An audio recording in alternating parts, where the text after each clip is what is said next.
the sea, by the beautiful sea. you and me, You and me, oh how happy we'll be. when each wave comes a-rolling in, We will duck or swim. and we'll float. Welcome to another episode of Our Lives, Our Future. And today we are brought to you by the Chula Vista Heritage Museum, the South Bay Historical Society, the City of Chula Vista, and the Chula Vista Public Library. And we are honored to have with us the new chief of the Chula Vista Fire Department, Harry Muns. Welcome, Harry. Thank you. Thanks for having me. Oh, you're welcome. So let's find out a little bit about where you were born, where you were brought up, and where you were educated, and how you came to the South Bay community. Oh, thank you. So, Harry Muns, and I was born here in San Diego and grew up in the East County, kind of between Alpine and El Cajon, and went to Valhalla High School. And then went to Miramar Community College, where I studied fire science because at an early age I learned that I wanted to be a part of the fire service. And so went right from high school into community college where the fire science programs were at. And that's where I really was educated, at least initially. And then later in my career I realized I needed to further my education. And so I went to Cal State University of Long Beach, where I received a bachelor's degree, and then obviously learned an enormous amount here throughout my fire service career. Mm-hmm. So you mentioned you knew at an early age that this is the field you wanted to be in. Can you tell me what brought that about? Sure. So the family business in my family was construction. And so as a youngster, I was on construction sites for most of my childhood, and I enjoyed the work. It was hard work, of course, but I enjoyed building things. But what came with that was some tough times in the early 90s, and so going through high school, construction was tough, and so I wanted to have a more stable life. And so with that, a friend of mine that I played football with, he said, "Hey, I'm going to go to the La Mesa Fire Department and go to this Fire Explorer meeting. And will you come with me? Because I don't want to go by myself." So we went, and I was hooked. I loved every moment of it. The firefighters there were just exceptional people. They care so much about the youth, and then sharing their profession with young people so that they can be aware of what the fire service is all about.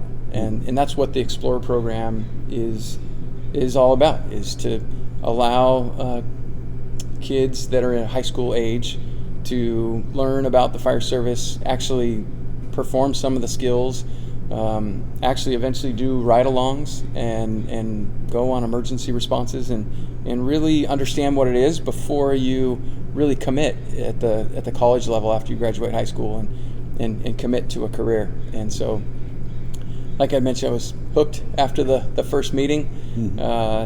Dove in and went to every single meeting I could. I actually joined another Explorer post outside of La Mesa. It was the San Miguel Fire Department. They had one as well, and just so I could do more, learn more, gain more experience, so that I was ready and better positioned to get hired once I did graduate high school and was of actual hiring age on a fire department. So at what age did you join the Explorers? I was 16 years old. 16. Yeah. And you mentioned you were in construction, so has that enhanced your ability as a firefighter to look at construction, how a building is built, and to fight that particular fire? Yeah, absolutely. It was very common in the fire service that firefighters came from the trades, building construction trades, and it was a huge benefit because you could arrive to an emergency incident and kind of have an understanding of what type of building materials were used, how sturdy the building is itself, and maybe the impacts of fire to it as you're running into a burning building to go put it out.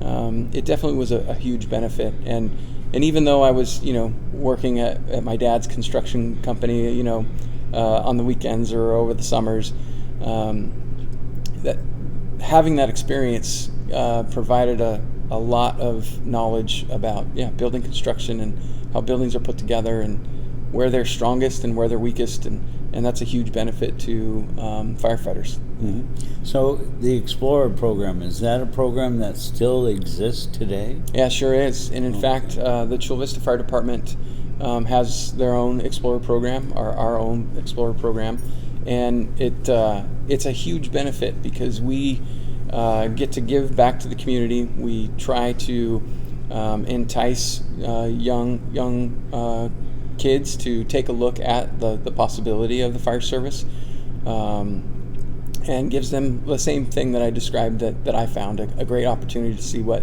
this profession is like, and that it is a profession that you can make a career out of and raise a family and have stability and have comfort, and then probably even more so learn about things that I didn't quite see in the beginning, and that is to provide service to the community.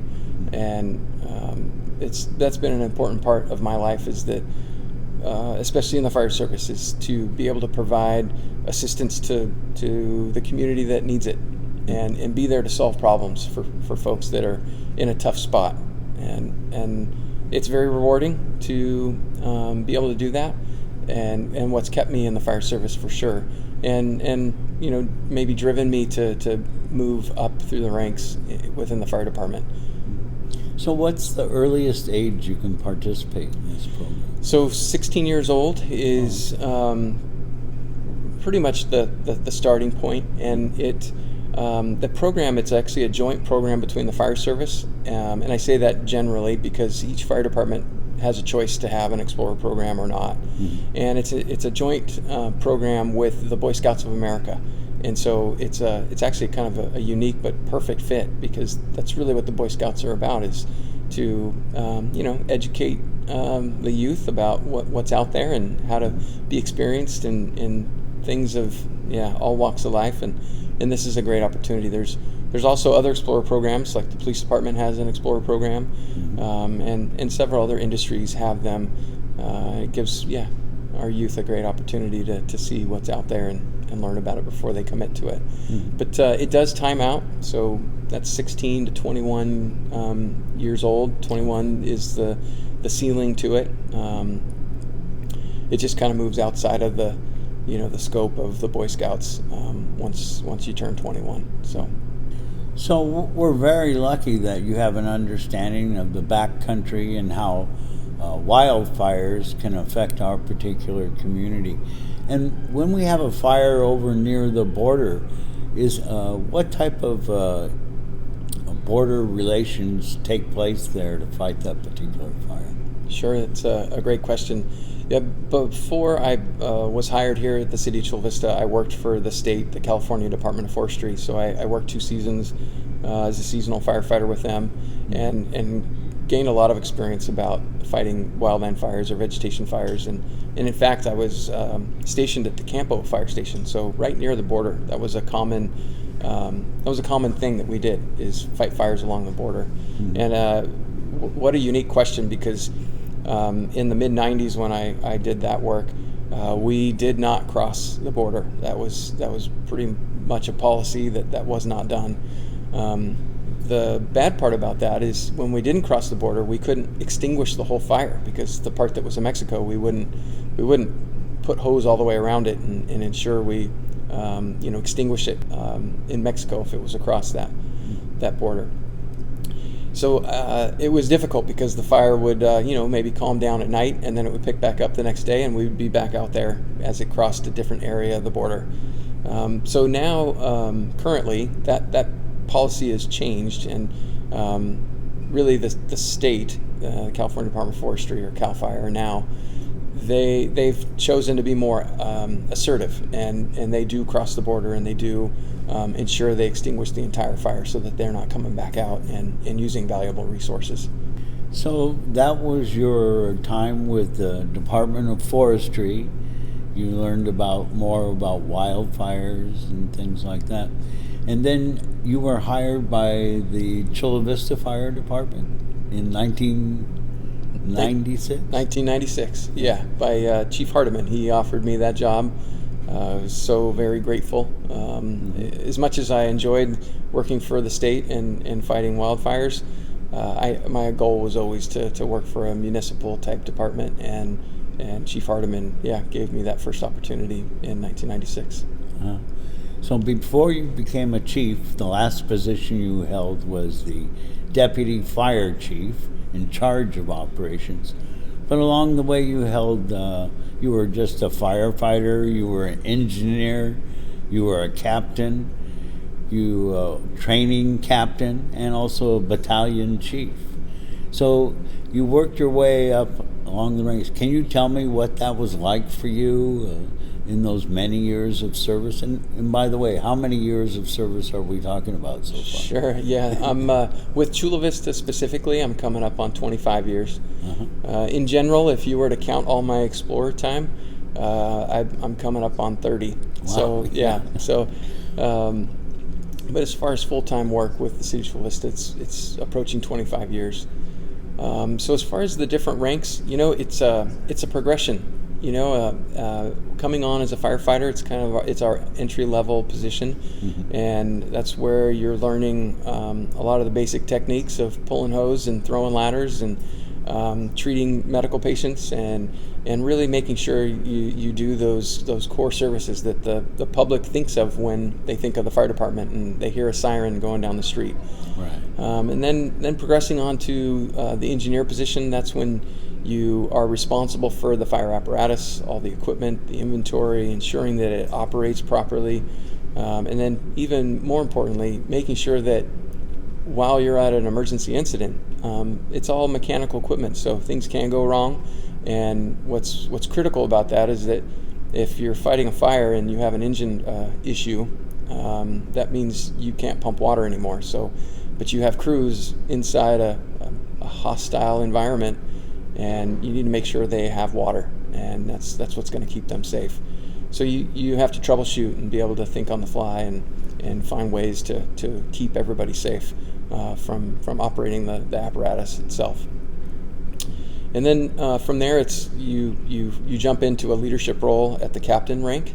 And so again, it's kind of a progression. You learn the basics as a firefighter, and then you're learning about operating equipment, and then you progress to actually supervising a crew and taking responsibility for everything that happens from that crew, the good, the bad, and ultimately their safety. So you own whether they go home the next day, and that's a huge burden that I think every one of our officers take on, whether they realize it from when they raise their hand to take the captain's test or not. But it's a huge burden, because your decisions influence the outcomes a lot of times of people's safety, both the public and of our firefighters.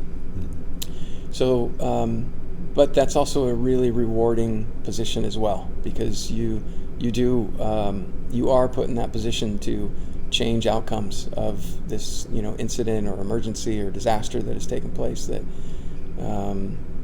that's somebody's really bad day that you're there to make better. Right. So it's definitely rewarding in that regard.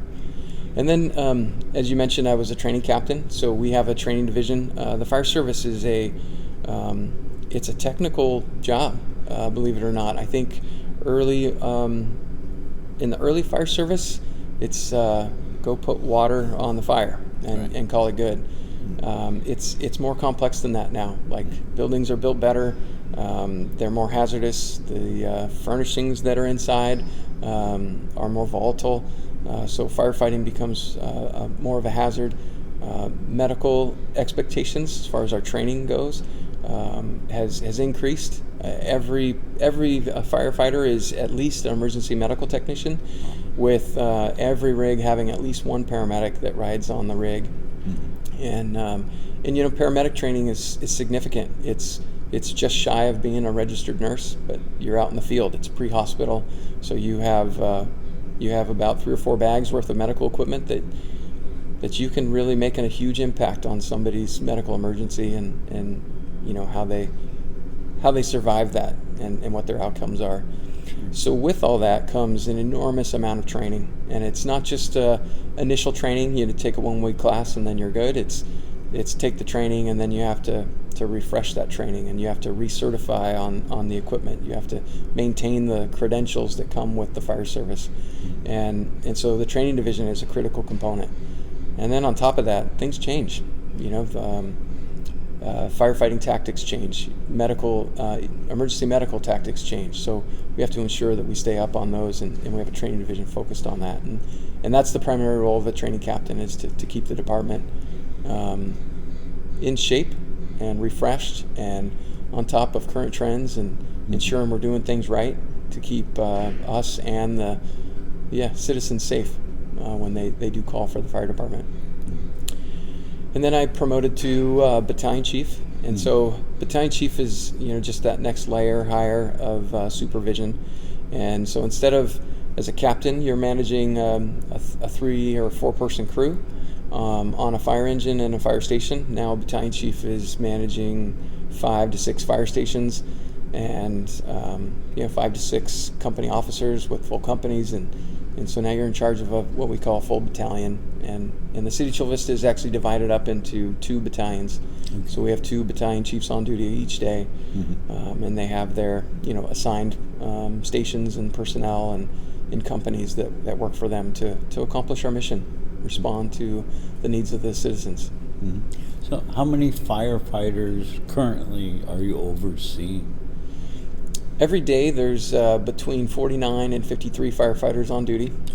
So we do have a little bit of flexibility in our staffing, and it's really to kind of help us deal with our peak call volume, because certain times of the day we have a higher volume of calls, and even to the day of the week we have varying volumes. So we put more resources available and in service during certain periods of time, so that we can keep up with demand and make sure that we're servicing the community from a balanced approach.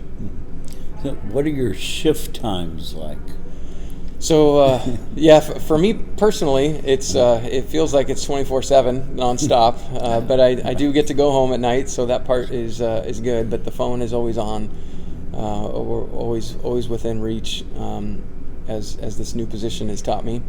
But as far as the fire stations go, we operate on a 24-hour shift concept. So our firefighters show up to work typically at 7:30 in the morning, and then they work 24 hours, so that to the next day at 7:30 in the morning, and the next shift comes on at that point in time. So it's actually a unique concept. It averages out to be 56 hours a week is what their work week is, so it's more than the 40.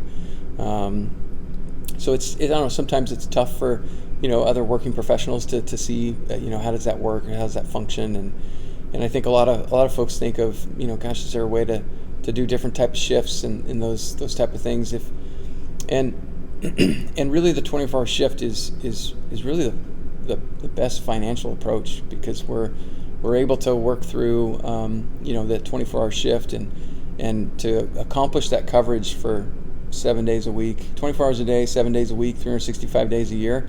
We need 3 shifts of firefighters to pull that off, and other variants of that means you have to have 4 shifts of firefighters. And so really the 24-hour shift concept is by far the cheapest method to accomplish that task.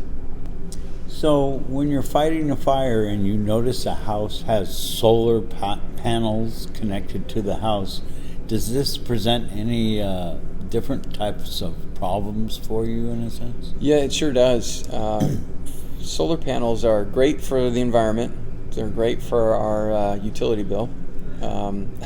They do present us with problems. They kind of put a roof over the top of the roof, and a lot of times for us to fight fires safely and actually allow us to do a proper search for anybody that's still inside the structure, we commonly actually climb up on the roof while another crew is putting a hose line inside the structure to actually put water on the fire.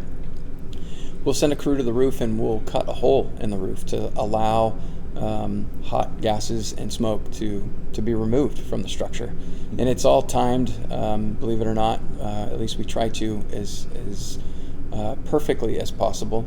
But it acts like a chimney, and so that allows the heat to be dissipated and make the inside of the house more tenable, both for any occupants, but also for firefighters. Like it gets hot for sure, and so it's a common practice for us.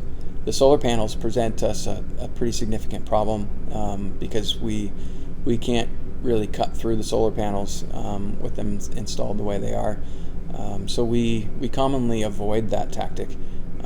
So it's nothing that we can't work around, but it definitely causes some issues.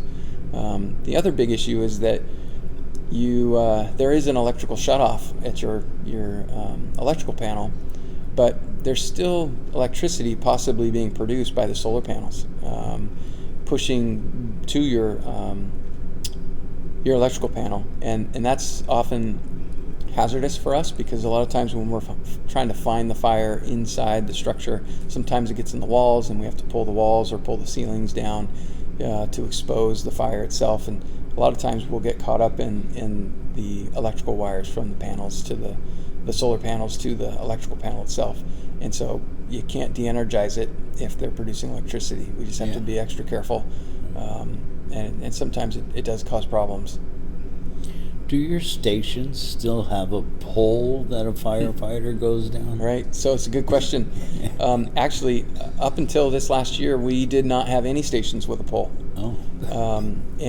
And so the Fire Station 10, which is our brand new fire station that opened last May, that actually does have a pole. And what drove that was that we needed to have a lot of apparatus bay storage, so we needed to be able to park a lot of apparatus in that fire station, and with that we still need to have the living space, so it made the building square footage a little bigger than what the lot had to offer, so that caused the station to become 2 stories, and so that's typically what triggers the need for a pole, is that you have a small lot to put a fire station, and it causes you to go 2 stories and then put the pole in place.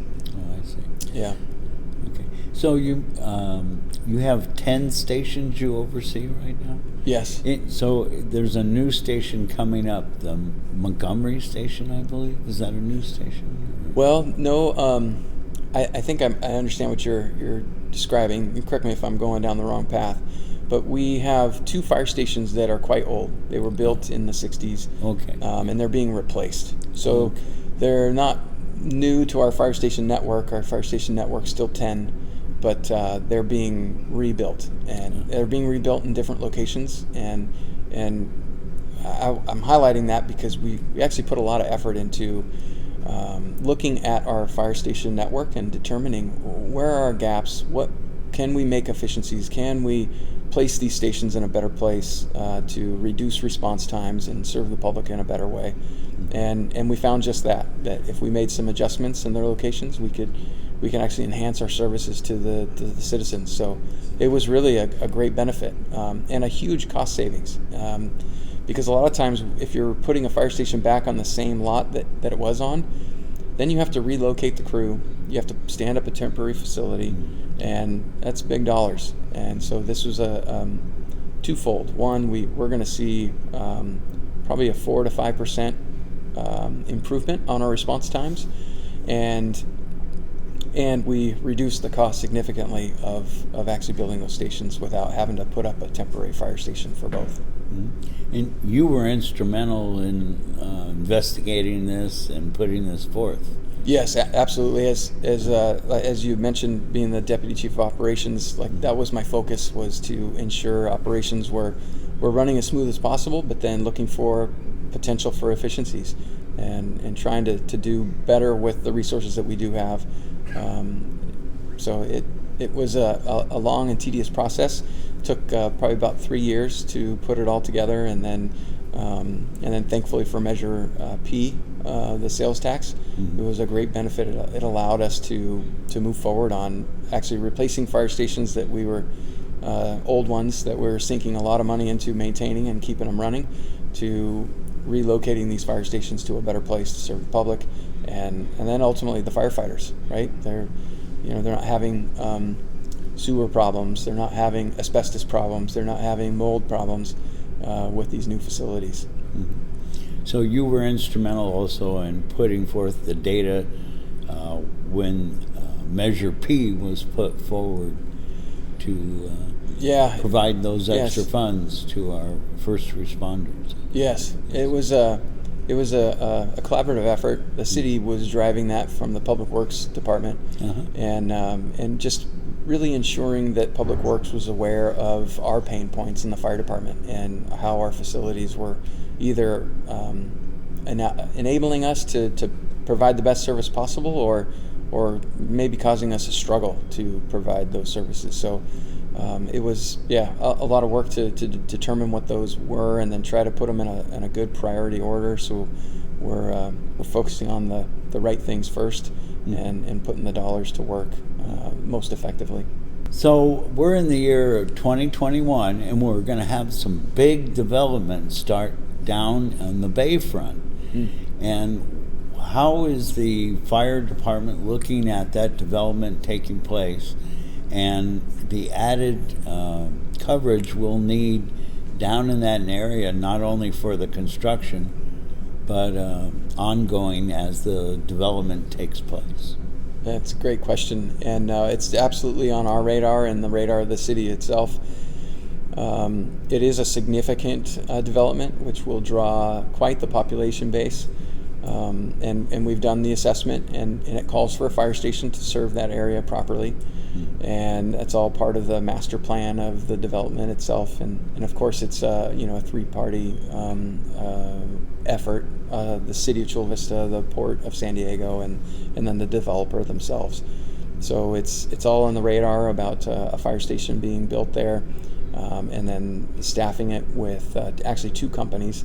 It'd be an engine and a truck company to service that area. Mm-hmm. Do you know the location those particular stations would take?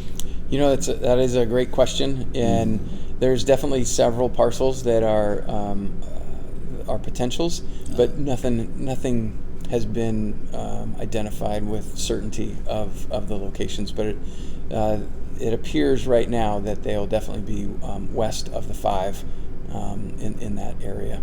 Mm-hmm. So part of your expertise is rapid response to emergencies and that kind of thing, and I believe you've been a part of a team throughout years where you've responded to different emergencies. Can you talk to me about that a little bit? Sure. So in my career, I took a it felt like a calling to participate in the urban search and rescue program that the federal government supports through FEMA. And that system is made up of 28 teams across the country, and they essentially, as you described, respond to disasters as they occur. And the missions that they take on are anywhere from hurricane responses to landslides to earthquakes to structural collapses, and it's really almost a career in itself. But it's unique in the fact that FEMA relies on municipal type fire departments to staff these teams, because the mission set is very similar to a municipal fire department. All those threats are obviously potentials in any community, but we use the same type of training both for municipal fire departments and for these type of responses with the FEMA Urban Search and Rescue Program. So early on in my career, I realized that Chula Vista participated with the San Diego Task Force, as it's called, California Task Force 8 specifically. We were a participating agency, and I joined this at my first opportunity. And as I developed and worked through the ranks of that team, I also had opportunities to join a incident support team element from that system, and that was a team of individuals that's assembled from all 28 teams, and they respond to provide management and leadership to both the FEMA task forces that respond to disasters, as well as interacting with the entity impacted. So whether it's a city or a county or even a state, we plug in with them and liaison with those in charge and ensure that they have the support from FEMA and the resources that they need to properly serve their community at that time during that disaster. And so I've been, over the years, part of this system for over 20 years, and I want to say probably 12 to 15 different disasters over the past 10 or 15 years or so. And it's been rewarding, and I enjoy that work immensely, but it also really developed me of who I am, and learning how to interact with many different people, many different entities, and especially in their time of need. And it's been very rewarding. Can you just tell me perhaps a few of the disasters that you've participated in that way? Sure. Probably the most significant disasters that I recall going to were in Washington State. It was the Oso mudslide, which claimed many lives, but it essentially was a mudslide that occurred during a heavy rainfall, and it wiped out over 40 homes. And it was a massive search for all the occupants that were in the homes, and definitely a very difficult and trying time. And then probably the next most memorable deployments were supporting Florida with their recent, I'll call it a barrage of hurricanes. They've been very active over the last 4 years, and I've been there 4 different times in the last 4 years, supporting their efforts and helping their different communities recover from the effects of the hurricanes. Now, you have an anniversary coming up for the Chula Vista Fire Department. I believe it's the 100th anniversary. Yes, that's correct. Can you tell me a little bit about that? And sure. In that, also tell me about the camaraderie among the firefighters too. Sure. And what it means to be a firefighter. You know, it's commonly referred to. Camaraderie is a great way to describe it. And the camaraderie comes from when you arrive at work at a fire station. You show up to work for 24 hours a day, and sometimes more. And you work with a group of individuals that you're living with. You're a fire station. If you have taken a tour, it looks similar to what you might have at home. You have a kitchen, you have a living room, you have bedrooms, you have these common areas, you have this garage. It just happens to be a lot bigger at a fire station, but you literally you clean the station together, you go shopping together, you prepare meals together, you share holidays together. Your families come and visit, and you get to learn about each other's families and your kids, and you're just constantly in touch. It's a home away from home. But then to take it a step further, you do work that's very rewarding. You're helping people. At times it's very dangerous. You put yourself at great risk, and you do that together as a team. You learn to rely on those that you work with, and that creates a very strong bond between those that you work with. And so with that comes, I think, the term you used, the camaraderie, and the loyalty, and just the commitment to one another, both on a personal level and professional level. And a lot of times it's difficult in the fire service. You have it's a profession, so you have professional relationships, but sometimes they become so strong that they're really personal. And so with that comes the anniversary that you described. So approximately 100 years ago, May 2nd of this year will mark that anniversary. That will be the day that the Chula Vista Fire Department became a professional organization. And it was 17 volunteers that signed on the dotted line to serve the community of Chula Vista at the time. And that's where it all began. And that's what we're carrying forward today. And we will continue that forward for another 100 years. So, and it probably won't stop there, but that's our anniversary that's coming. We're all looking very forward to it, and we want to honor it to the best of our ability. Do you have anything you're going to be doing to commemorate the 100-year anniversary? Yeah, we have great plans. Of course, the current pandemic that we're working through has different plans. So we had great plans to have a significant event that would allow the community to participate in celebrating our 100-year anniversary or our centennial. But we're trying to transition that into something that we can still put together, still allow the community to learn about their fire department. And so we're still working through those details. Sure. But with that, our plan is to put together an exhibit in a museum type setting, and really allow the public to learn about the history of our fire department and those that came before us and everything that they did to make our fire department what it is today. So one of the things about your 100th anniversary I've heard is your fire engine, and it's called the Goose, I believe. Can you tell me just a little about the restoration of this particular fire engine and what it means to the fire department? Sure thing. So the Goose, as you mentioned, is the nickname for it. It's a Seagrave fire apparatus. It was our first fire apparatus in the city, at least under power. And we have it, and we're restoring it. Of course, it's an ongoing thing because it is so old.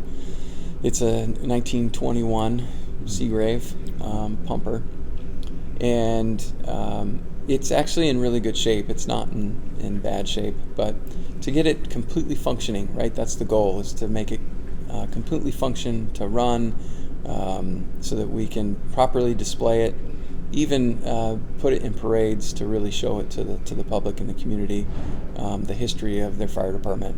And in fact, we in the fire department, including the past chief, Jim Gearing, have kind of challenged the city that really the Goose is probably the oldest artifact that the city still has today. And we are really proud of having it, and we're working really hard to put it back in its the best shape we can possibly get it in. And so that would be the centerpiece of our exhibit, is to show off the Goose and all the history that it has to share with the community. So I've heard you're hoping to have the Goose in the museum, and that would correspond perhaps with the opening of the new relocated fire station next to the South Chula Vista Library. I believe it's on Orange Avenue and 4th. Correct. So do you have anything you want to tell us as the chief in relation to the fire departments that you have throughout the city, and just how your job influences the community and helps the community? Sure.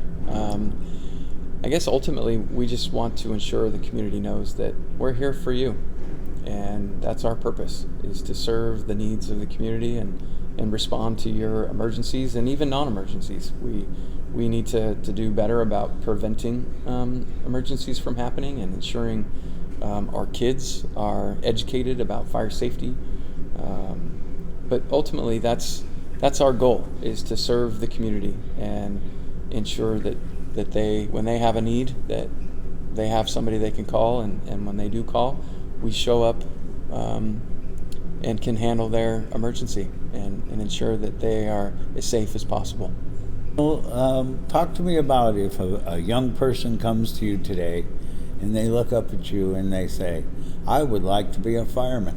What kind of advice do you give them in their schooling and as they're growing up so that they can eventually be a fireman? So the younger they are, it's a much more simple message, and we typically cater to what parents are hopeful that we'll say, and that's that they are good kids, that they do as their parents ask, and they eat good meals and go to bed early, and and focus on their studies. So that message is pretty easy. Yeah. As young adults ask that question, it focuses on some similarities. Obviously, being in the fire service, they need to be physically fit. They need to be strong, good cardiovascular abilities, and they need to be smart. So they need to ensure they're educated. They need to, check certain boxes. They need to have medical training, which is, entry level as an emergency medical technician, and then they need to typically go on to become a paramedic. And those type of things take a good 3 years to get in line before you become competitive in the fire service. And what we found recently in our recruitments, it's still as tough as it's ever been, but everybody's raising the bar.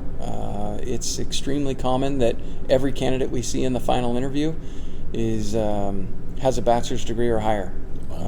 We've seen multiple master's degrees, even doctorates. So we've had some medical doctors actually go for a career change. Mm-hmm. So essentially, though, the push is that they go get some medical training, being an EMT, and really look towards becoming a paramedic, that they get their college degrees and be prepared for a challenging yet rewarding career in the fire service. Mm-hmm. So when we're talking about firemen, are we talking exclusively men, or do you have women firefighters too? That's a great question. We do have female firefighters. There's two currently on the department, mm-hmm. which is it's a goal of mine and of course the city, that we definitely want to represent who lives in the city and who the citizens are, and that is both men and women. So we definitely are looking forward to finding ways to draw attention to the fire service, and have women show interest in their desire to join the fire service. It's an open door, absolutely. We do find that obviously the ratio of numbers of those interested, there are far less women interested in the fire service than there are males. So we ultimately are looking for those that have the greatest character and have prepared themselves for a career in the fire service, and so we always strive for taking the most prepared candidates, and we need to make a better effort to educate our youth about the fire service and show them the opportunities, and in reality we need to even do more recruiting for our youth to go get their emergency medical technician license and then become a paramedic, and I think that's what we as the fire service need to transition to, is actually doing recruiting for that the medical industry, and then that will bring more opportunity for a better representation of our community to join the fire service. Mm-hmm. So besides being a firefighter, are there other positions connected with the fire department that you're not actually maybe out on the line per se, but you're in what we might call a backup position that are available also? Sure, and that's a great question. And really, before I go into like maybe support type capacities or roles, we do have frontline positions that are very medical focused. And as you may or may not be aware, and we really didn't talk about it in this interview, but we're launching our own ambulance service. So we've been contracting that service for many, many years with a private contractor, and we found that we can provide that service with a higher level of service and a lesser cost to our community. And so with that, they're what we call single role personnel. So they are just EMTs and just paramedics, whereas currently in the fire stations on our fire apparatus, we have firefighter EMTs and firefighter paramedics, so it's kind of a dual role concept. But with this new ambulance service, we're hiring 48 personnel, 24 paramedics and 24 EMTs. They're actually going right through the recruitment process as we speak. Mm-hmm. We've offered jobs, and they're going through the background processes and should be starting here in March. And we've had a great opportunity to be more inclusive of what our community is made up of. We have many more women and other minority groups that are representative of our community joining the fire department, but in this single role capacity. So as the chief, do you ever get to go out on calls anymore? Gosh, yeah, not so much. Yeah, definitely more administrative in nature, and I guess the joke about it would be is I feel like I fought more fires sitting behind a desk than I have actually out on the line. Yeah. Just with all the things that come up with the administration of a fire department, and as much as I absolutely love what I joined as far as the fire service and running calls and helping the community, this role is just transitioned to a different approach, and so the approach is that if I do my job right, then the fire stations can operate better and they can be more effective. And so I'm here to serve them and ensure that they have what they need to do their job, and represent the fire service and advocate for the fire service with the community and city council and city management. So that's really how I viewed this position is being there to really support the fire stations and ensure they have what they need. So we're really looking forward to seeing the exhibit you put forward and bringing the Goose inside the museum. And I just want to commend you as the chief and your firefighters and your support group. What an incredible job you're doing for the community. I truly want to thank you very much from the bottom of my heart. And you're just so important. You're the thing that holds our community together. You are who we turn to. So important, and you have such an important responsibility to the community. I just want to thank you very much. We appreciate it very much. Thank you, Chief. Thank you, and thank you for having me here on the interview. Oh, you're welcome. Well, that's it for this episode with Chief Harry Muns, the chief of the Chula Vista Fire Department.